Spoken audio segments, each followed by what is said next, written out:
Hey friends, it's Risket, and welcome back to another episode of the AE Modular Video Library, the series that takes a look at the wide range of modules available for the AE Modular system. In today's video, we're going to be taking a look at the 2AT-CV down here, which is a dual attenuator. We'll be giving a general overview before diving into some demo patches with the module.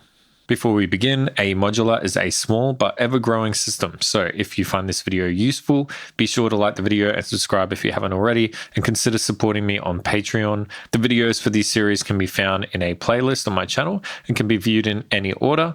Green thumbnails are used for official Tangible Waves modules, and pink thumbnails are used to cover third-party modules. With that said, let's take a look at the dual attenuator. I can think of about 1,000,001 different use cases for a module like this. But before we go over some examples, let's have a look at some of the inputs and outputs. We have two inputs on the left-hand side, and then on the right-hand side, we have two outputs for attenuator 1 and two outputs for attenuator 2, but we also get two inverted outputs of these signals as well.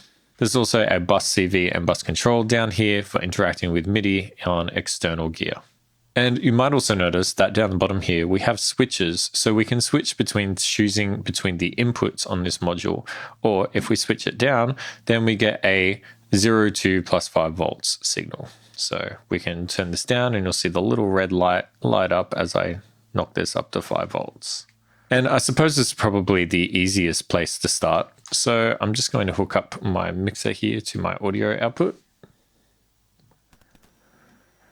And I'm just going to develop a really quick patch. We'll probably just take this square wave from the 555 over here, going to plug it into the low input of my wasp filter, and then we'll take that output and plug it into our mixer.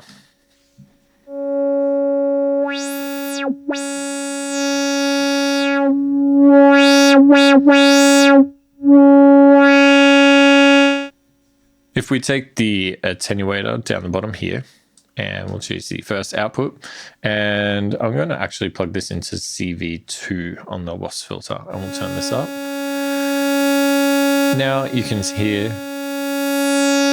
as I drop this, we're playing around with our filter resonance.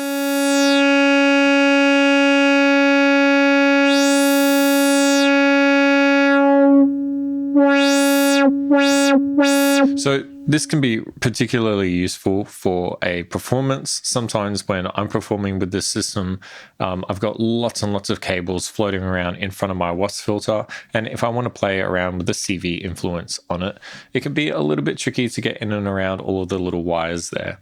So using something like an attenuator to control that filter sweep down here, where the cables are all out of the way, just makes a lot more sense to me.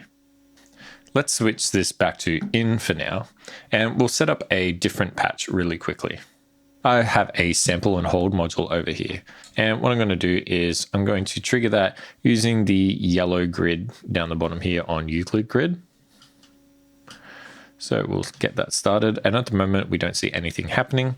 So we're going to plug in a random audio source here, and for that I'm going to use the noise oscillator up the top, plug that into the input. And now we can see that there is a little light sort of lighting up as things move along. We can make this a little bit sort of less frequent, maybe drop it down by half over here. And there we go. Now we can see that light's flashing around all over the place.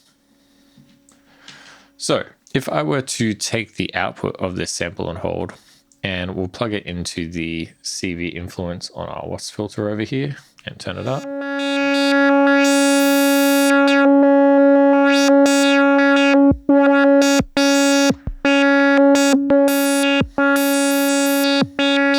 So we can hear that there's a lot of filter modulation going on. Now, something you might have noticed already is that this wasp filter already technically has an attenuator built into it. This CV knob is attenuating the signal that we're getting from our sample and hold. So if we turn this up, turn the CV down, we get no influence, and as we start to raise this, we can hear the influence of our sample and hold.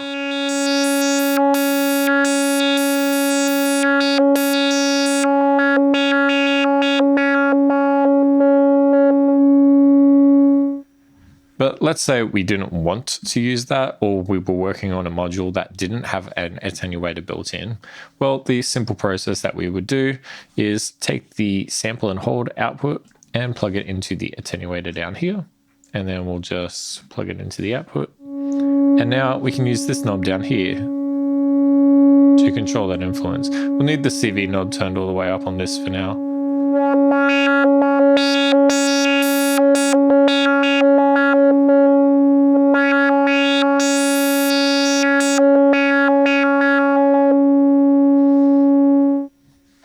So yeah, that's really fantastic stuff. Now, don't forget that there's also an inverted signal here, so we could do really anything that we want with this thing.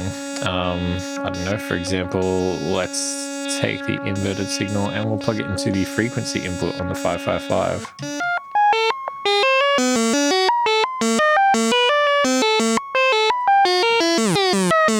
We can raise the influence of that.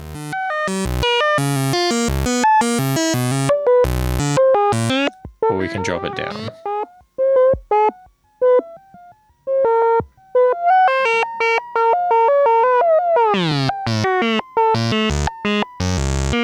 Beautiful, beautiful modular randomness.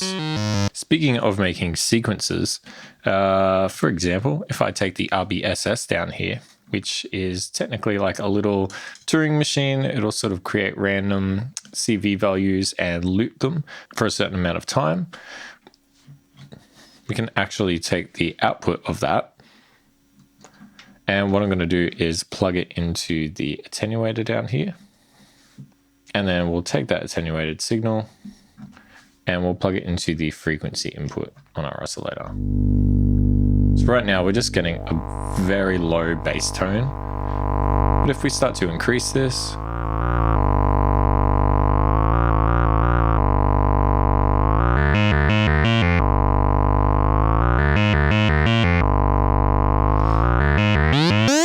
if we turn this up all the way,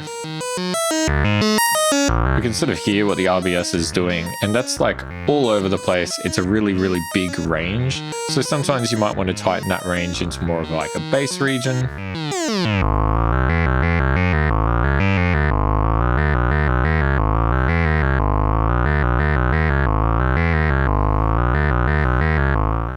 Yeah, so I mean, obviously you'd probably want to quantize that, but sometimes it can be really useful to run something like this into an attenuator first and then quantize that signal, because the note ranges are going to be tightened more into the range of notes that you want to be playing with.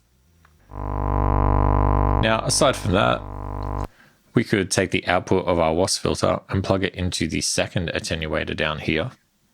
And then we'll take that output of attenuator 2 and plug it into our mixer. If I turn my mixer up all the way, now we have a little volume control. So yeah, this works essentially on both CV signals and audio as well.